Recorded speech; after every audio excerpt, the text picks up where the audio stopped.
Listen, I gotta tell you, I have a dark side. It's this really impulsive part of me I try to hide, and I am not at all successful. You've heard of that expression, there are some things that are better left unsaid. I say them all. Gets me into a lot of trouble. And this dark side played itself out really well in the course of my marriage and divorce, and after the divorce as well. Problem was, my husband and I never agreed on most things. You know, at first it wasn't anything important. It was like, you know, what I have to dinner or what movie do you want to see. Like, for example, our house. Our house had beige walls, a beige rug, and beige furniture because my husband couldn't agree on any of the colors or patterns that I had chosen. We even sort of had a beige dog with a beagle. It was very strange. Anyhow, it was in the middle of our 22-year marriage when we went to Japan that I learned to outfox him. He was working at the U.S. Embassy in Tokyo, and I had gotten a job dubbing monster movies from Japanese into English for export. Hey, it was a good job. I made a lot of money. It was great. And this was back in the 60s when women didn't have jobs that made any money at all, so I was doing really well. Thank you. Anyhow, so we go to Japan, and I got this job, and I got this money. And down the hill from the embassy apartments where we lived, there was this little shop. And I sort of stumbled inside of it, and inside it was filled with these amazing pottery dishes. I mean, dinner plates and platters and bowls. And it was this heavy, heavy pottery with these beautiful glazes and earthy tones and Zen-like designs. And all these dishes were different. And I learned they were called mashiko yaki, Japanese mashiko pottery. And they came from this little town of Mashiko where these very old and revered guys made this pottery. And in the meantime, back in our apartment, we're eating off these graduate school dinner dishes, which were, you know, beige, with a little tiny turquoise flower on them, and they were all chipped. And I'm thinking, you know, my kids are going to grow up with a really warped aesthetic sense if they keep looking at these dishes. And besides, I loved that mashiko. I wanted it. So I started going down and buying some, and pretty soon I had enough that I could actually set the table. And I had the table set with these dinner dishes, and each one was different, and they were gorgeous. And one evening, my husband, you know, lifts his head up, and he turns to me, and he says, "Nancy, these dishes don't match." And I said, yeah, they don't. And the chairs around the table didn't match either, and he didn't notice that because I don't like matching. But no problem, we went out and we bought a service for 12 Noritake china. White, thin china with a little teeny tiny silver piece around the rim and little fragile coffee cups and saucers and even a gravy boat. We never used the mashiko, we never used the Noritake because I was the one setting the table, and so we always used my stuff. Anyhow, 7 years pass, I've collected all this mashiko yaki, and we go back to the United States. And by the time I get back to the United States, our differences are getting a little more serious.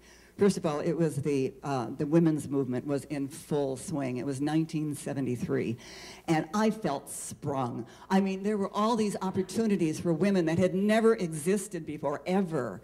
And, you know, I was so excited. I wanted to work in television. I wanted to be on the radio. I wanted to do all these things that women couldn't do before. And my husband talked to me about it, and he said, well, you know, Nancy, I've been thinking it over. And I think what would be a good idea is if you went back to school and got a degree in library science. And that way you could follow me around and have a job wherever we go. Well, you know, I wasn't going to be a librarian. So our difficulties got really, there's a lot more to this story I'm not telling. So, just let it be said that I blamed him and he blamed the women's movement, and we were both right. So we got a divorce, and in the course of getting the divorce, we had to split up our effects. And what do you know? He says to me he wants half of the mashiko. I said, what do you mean? That's my mashiko. I bought it. You don't even like this stuff. You want matching. I gave you the Noritake. And he said, well, no. You know, in a divorce, it's 50-50. I want half the mashiko. And, you know, he complained, and I felt guilty. I was the leaver. He was the leavee. And so I picked out, I had to give him something nice. I wasn't going to give him a lot, but something nice. So I picked out these 6 beautiful, large dinner plates. And then I gave him some bowls and a couple of platters and stuff like that. And that was his goodbye. So years pass, and eventually we got to be, you know, friendly in a distant kind of way. You know, we would have parties like for the kids' birthdays and, you know, Thanksgiving at my house and Passover or something at his house. And he had a long-term girlfriend, and he seemed pretty well off, you know, and I had my life back, and I felt pretty good. So it was fine.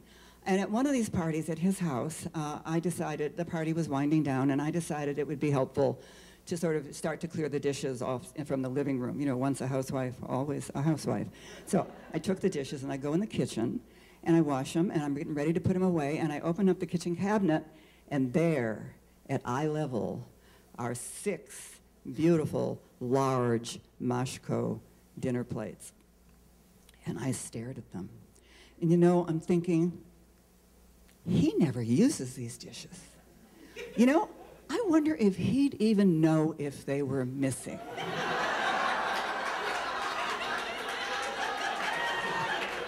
Well, before I knew what I was doing, I swear to God, I picked those dishes up, I put them in a brown paper bag, I grabbed the brown paper bag, I wrapped my arms around it, I slipped out the kitchen door, went to my car, opened the trunk, put the dishes in, closed the trunk, and went back in the house.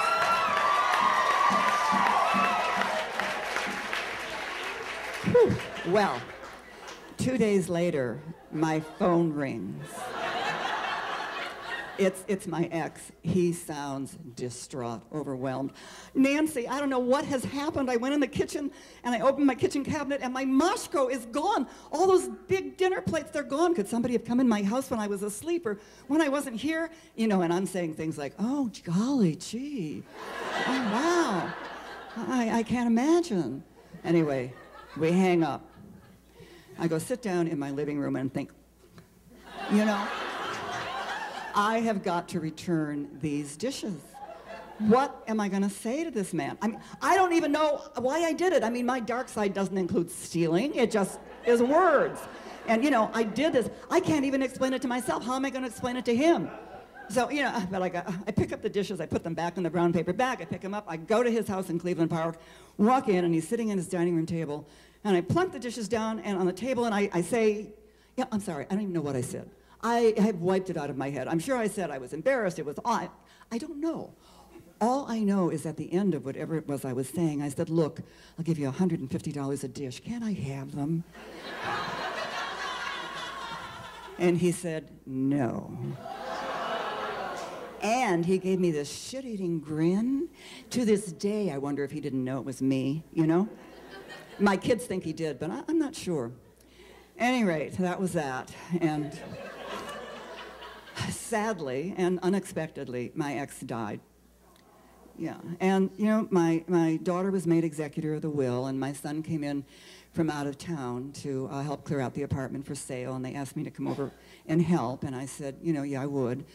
And so I'm there, and my daughter says, look, Mom, Dad had 2 wills. One will was signed, and the other one wasn't.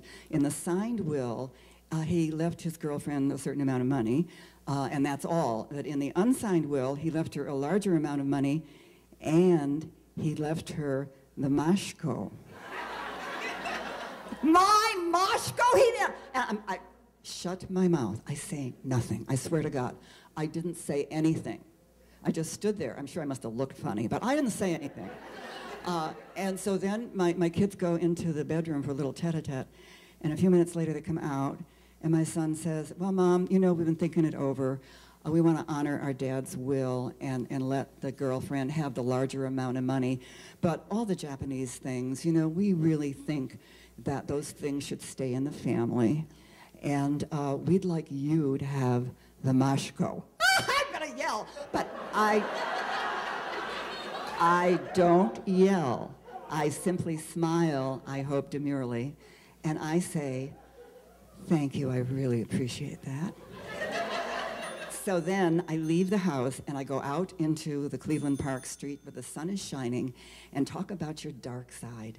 I actually look up into the sky and I say, I won! And to this day, when I sit down, when I set the table with that Mashko pottery, and I just take out a dish for my little solitary breakfast, you know, I try to feel like maybe I'm not a nice person, or maybe I should feel a little guilty, but I don't.